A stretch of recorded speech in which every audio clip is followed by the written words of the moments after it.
The accessory connector is available in several different sizes and fabrics and is needed to attach certain accessories to the Nordic Tipi, such as a porch, a canopy or a rain roof if your tipi doesn't already have the accessory sleeve.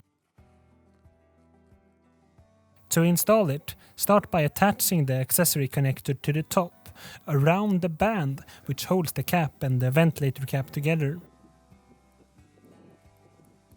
Raise the Nordic Tipi and make sure that the accessory connector is correctly positioned with the Velcro facing downwards over the door. Peg the long bands to the ground.